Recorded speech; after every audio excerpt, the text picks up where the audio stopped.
welcome back to Washington Commanders Insider. Today, we are talking about if the Washington Commanders should take a home run swing via trade in this upcoming NFL draft for Trey Hendrickson. We're also going to be talking about another visit for the Washington Commanders, as it's reported that the Commanders have met with Iowa running back Kaleb Johnson. So we're going to be talking about if that is a good fit and if the Washington Commanders should draft him if he's available in this upcoming NFL draft. And so before we go ahead and jump into it, I first wanted to remind you to hit that subscribe button, just like Jaden Daniels is going to be hitting many wide receivers for touchdowns this upcoming season. In exchange for hitting that subscribe button, I'm going to give you nothing but daily content around the Washington Commanders. So make sure you hit the subscribe, you hit the like, and you join the Washington Commanders Insider family as we talk nothing but Washington Commanders football. And so with that being said, let's go ahead and jump into the content for today. And so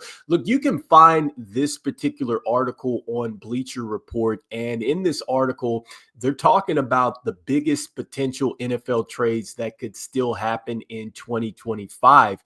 And in this article, Morton says that maybe the Washington Commanders could perhaps put a package together for Trey Hendrickson. And that kind of led me to just this question of, could the Washington Commanders make a major move at the NFL draft? And so I think it's going to be a major move for the Washington Commanders, regardless of what they do. Because look, if you get a prospect that is supposed to be very good in the National Football League and it doesn't work out, right, there's the risk involved in that. So you're taking a big swing there. You're also taking a chance on maybe an NFL prospect that doesn't have really, a whole bunch of amazing tapes coming in, but you see the upside and you get that player and maybe they don't get to that upside.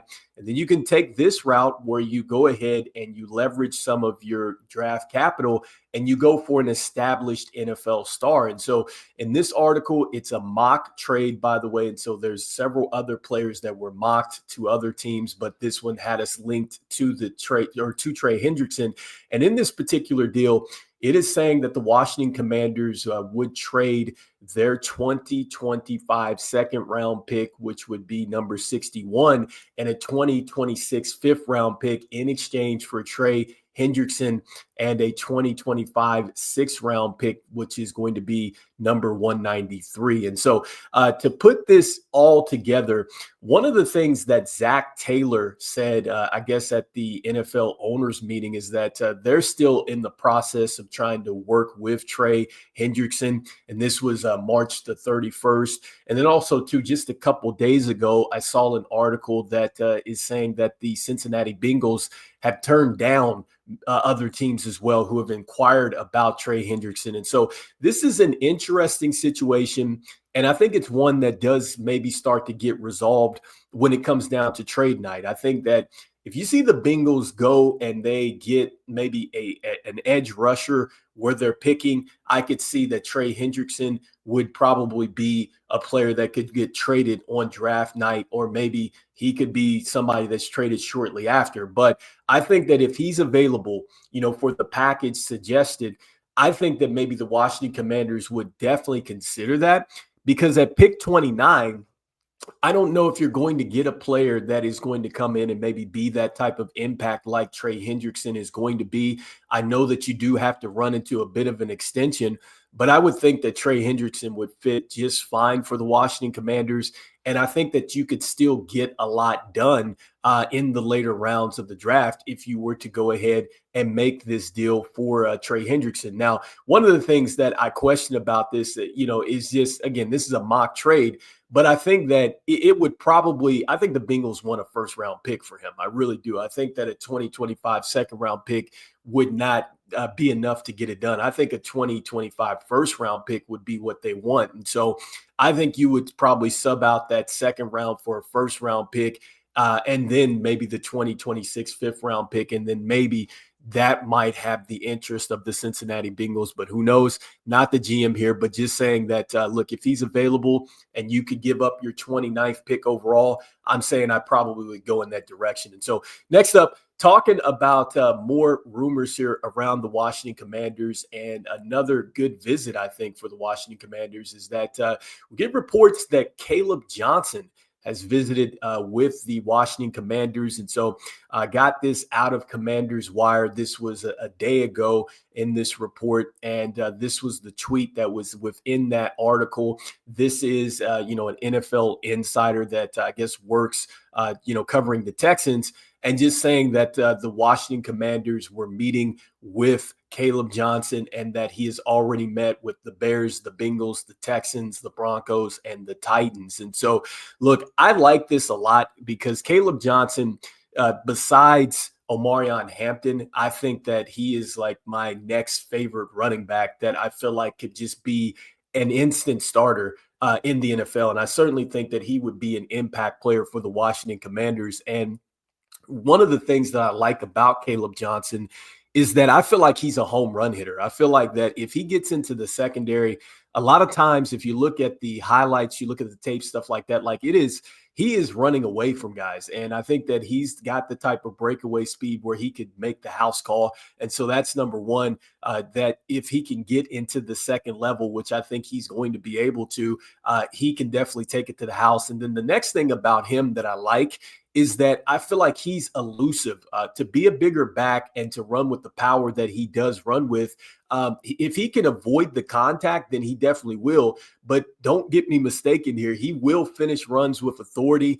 He definitely brings some thump to the running game at 6 feet, 225. And I just loved his productivity, especially when it came down to the fourth quarter, which is another reason why I like this guy a lot, because in the fourth quarter, this was according to NFL Draft Buzz, 5.8 yards per carry in the fourth quarter. That is terrific production in the fourth, because defenses are worn down. You know that in the NFL level, you're going to have to probably wear the defense down like this, and you need to probably keep your offense on the field to really go ahead and secure that win, especially when it comes down to playoff time. I know this is college football, but I think that type of mentality, that type of understanding that it's money time in the fourth quarter, I feel like that translates. And to me, that's almost like a clutch type of stat, like a stat that, yes, it's measurable, but it's also maybe a stat that's unmeasurable, because you see that just the player just goes up to another level in the fourth quarter. And I think when you see that type of stat, that suggests that a player that could be prime time in the fourth quarter. Next, what I love about him, 8 games where he had 100 yards in 2024. So he can definitely get over the century mark. That is something that you absolutely want from your running back. And then I like that you have the upside as a receiver with him. 22 catches, 188 yards, and 2 touchdowns. And so I think that if you open up the route tree to him at the next level, which I could see that happening with Cliff Kingsbury, I feel like he could definitely be a terrific running back for the Washington Commanders, terrific at the zone running concepts. I think that when you look at where he's projected to be drafted, he's looking to be a projection of the second round, which means that the Washington Commanders wouldn't have to give up anything to go get him, and he could fall right to the Washington Commanders. And I think he could be a starter from day one. And lastly, the last thing that I love about him is that he excels in the stacked boxes. And so one of the stats is talking about that he had 21 runs of 20 plus yards in 2024 with a stacked box. And so you're going to run up against stacked boxes in the fourth. You're going to run up against stacked boxes when they're trying to make the offense one-dimensional. And I just think that if he's still able to get some running room in stacked boxes, that would be huge for the Washington Commanders. I mean, essentially it would just make them unstoppable with the dynamic that you're going to get from Jaden Daniels. He's also going to be testing the defense with the run game. And then also, too, you just got to think about what is going to be happening on the outside with Terry McLaurin, Deebo Samuel. You got Noah Brown, and who knows if we're going to add another wide receiver, and maybe Luke McCaffrey emerges. You have Zach Ertz. And so I just love the fact you add him to the dimension of this offense, and it can really open some things up. And so let me know in the comments, what do you think about this? Do you think that the Washington Commanders should, in fact, draft Kaleb Johnson if he is available at number 61, the second round pick there? And then next, do you think that the Washington Commanders should go all in at the draft? Should they go out and should they maybe put themselves in position for Trey Hendrickson. And that is if the Cincinnati Bengals are willing to go and give him up, because it sounds like that they're trying to get something done. But then when you hear from Trey Hendrickson, doesn't sound like much of anything is getting done. And I just feel like that the NFL draft is going to be, when we find out a little bit more about this, I think that this is going to be probably one of the more intriguing storylines heading into the NFL draft. And so let me know what your thoughts are. And as we always say out there, go Commanders, and I will see you on the next one. All right, peace.